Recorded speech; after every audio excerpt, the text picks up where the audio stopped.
জনবহুল বসতির মধ্যে গত ৩-৪ বছর আগে চেষ্টা করা হলো চরম পরিবেশ দূষণকারী বিষাক্ত মশার কয়েল ফ্যাক্টরি স্থাপনের।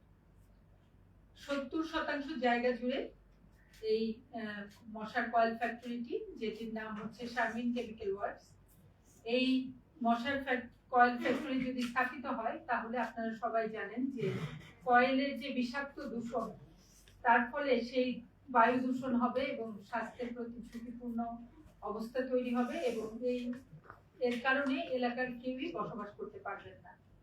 গ্রামবাসীর পক্ষ থেকে আমরা এই অবৈধ পরিবেশ দূষণকারী কয়েল ফ্যাক্টরি শারমিন কেমিক্যাল ওয়ার্কসকে ছাড়পত্র প্রদান না করার জন্য পরিবেশ অধিদপ্তরে আবেদন করব। পরিবেশ অধিদপ্তরের ঢাকা অফিস এবং নারায়ণগঞ্জ শাখা অফিস, ঢাকায় ওনাদের হেড অফিস এবং নারায়ণগঞ্জ শাখা অফিস, সেখান থেকে 9 বার ওইখানকার সংশ্লিষ্ট কর্মকর্তারা এসে জায়গাটিতে তদন্ত করে দেখেন এবং তারা সেই সব তদন্তে প্রমাণিত হয় যে এটা একটা আবাসিক এলাকা এবং আইন অনুযায়ী এখানে মশার কয়েল ফ্যাক্টরি স্থাপিত হতে পারে না। দীর্ঘ ৩-৪ বছর তদন্ত করে ফাইনালি পরিবেশ অধিদপ্তর কয়েল ফ্যাক্টরির অবস্থানগত ছাড়পত্র বাতিল করে দেয়।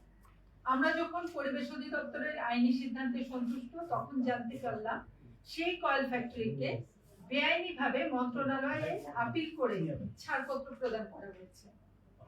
এটা তখনকার কথা বলছি যখন ইউনূস সরকার ক্ষমতায় ছিলেন।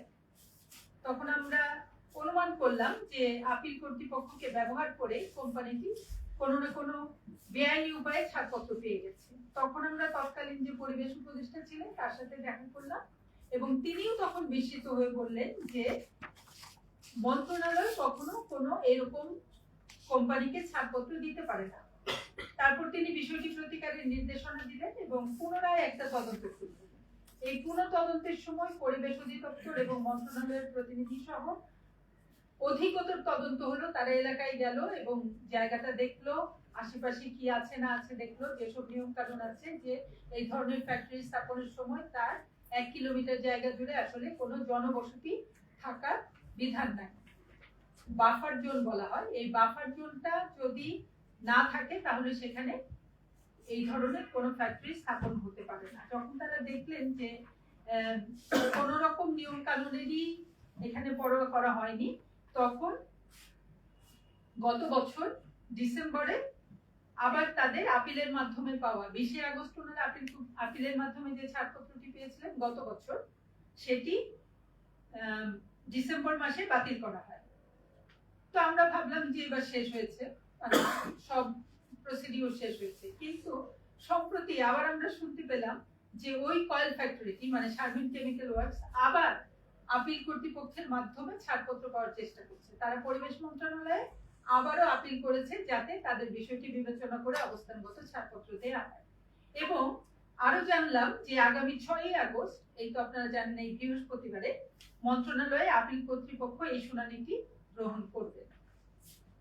এখন আমাদের প্রশ্ন হচ্ছে, পরিবেশ অধিদপ্তর 9 বার তদন্ত এবং তারপর অধিকতর তদন্ত করে যে সিদ্ধান্ত গ্রহণ করেছে, সেই সিদ্ধান্ত মন্ত্রণালয়ে স্থাপিত আপিল বোর্ড 15 মিনিটের শুনানির পর কিভাবে বাতিল করে দেয়?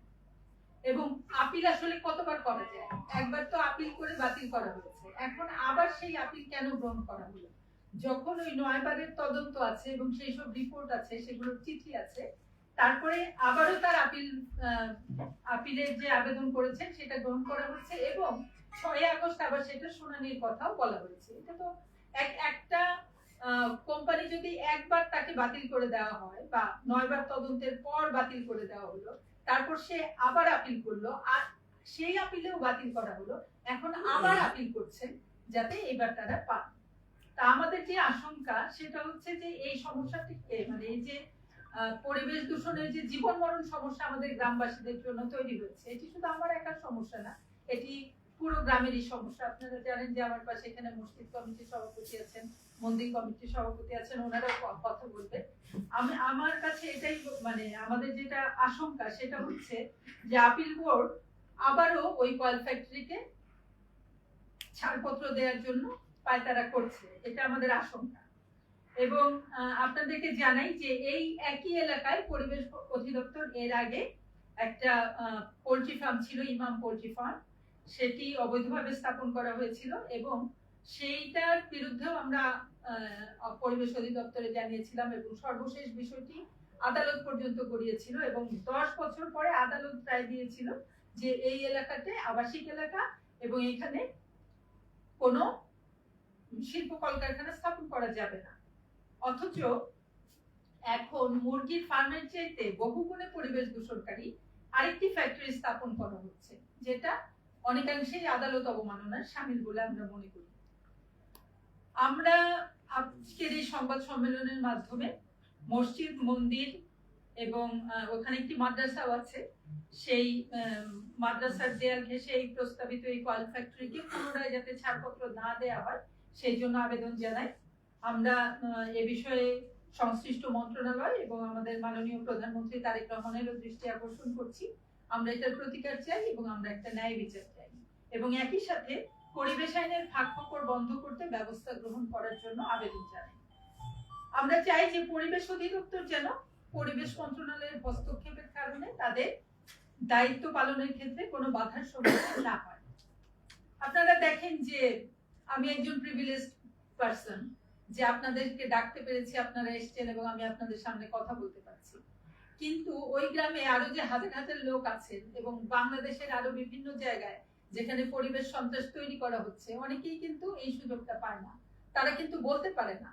আমরা এই যে এসছি, তারপরেও আমরা কতখানি নাকানি চোবানি খেয়ে আজকে আপনাদের সামনে এলাম, তো সাধারণ মানুষের কি অবস্থা সেটা নিশ্চয়ই আন্দাজ করা যায়। সুতরাং আমাদের অভিজ্ঞতা থেকে আমরা কয়েকটা দাবি জানাচ্ছি। তার মধ্যে একটি হচ্ছে যে বাংলাদেশ পরিবেশ সংরক্ষণ আইন 1995 সংশোধন করে পরিবেশ অধিদপ্তরকে একটা স্বায়ত্তশাসিত প্রতিষ্ঠানে পরিণত করা হোক, সেখানে মন্ত্রণালয়ের হস্তক্ষেপটা বন্ধ করা হোক, বরং আমরা মনে করি যে পরিবেশ আদালতকে কার্যকর করা হোক। আমরা দেখি যে আমাদের নামে মাত্র পরিবেশ আদালত আছে, কিন্তু তার কোনো কার্যক্রম কোথাও নাই। তো সেটাও যদি কার্যকর হয় এবং তারা যদি জনস্বার্থে বিষয়টি বিবেচনা করে, আমরা মনে করি সেটি অনেক কাজের হবে। আর দ্বিতীয় যেটা দাবি, আমরা সেটা আগেও বলেছি যে পরিবেশ অধিদপ্তরের আইনি সিদ্ধান্তের আলোকে এই যে নয়াপুরে যে শারমিন কেমিক্যাল ওয়ার্কস যে কয়েল ফ্যাক্টরি স্থাপনের জন্য যে আপিল করা হয়েছে, তাদেরকে যাতে পুনরায় ছাড়পত্র না দেওয়া হয়, সেই দাবিটি আমরা এই সংবাদ সম্মেলনের মাধ্যমে আপনাদের কাছে জানাই। মোটামুটি এটাই আমার কথা। আমরা এখন আমাদের আরো যে দুজন আছে তাদের বক্তব্য একটু শুনি। আমার এখানে মোহাম্মদ মাইনুদ্দিন মোল্লা আছেন, তিনি উত্তরপাড়া জামে মসজিদের সভাপতি। তিনি বলতে পারবেন যে তারা কি ধরনের সাফার করছে এই